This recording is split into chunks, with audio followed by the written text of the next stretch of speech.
What's up guys, this is fx-96SG aka CSIMC, and today I'm going to be showing you how to do a weird 661144 display. So what you want to do is you want to press shift, this button which will give you pole, then this 99, comma, root 2 equals, then you press ons, you spam that all the way. When you fill all of these up with uns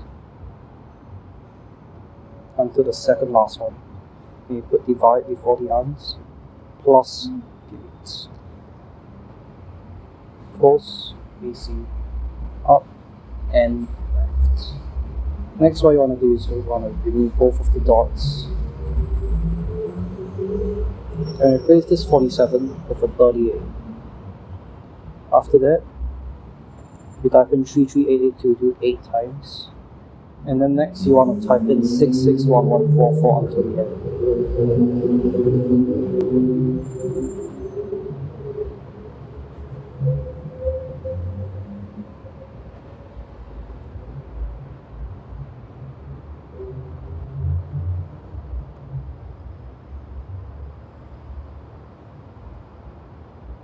Okay, now once you're at the end, you press equals, and there you go. There's your weird 661144 display. Anyway, thank you guys so much for watching. Like, share, and subscribe for more.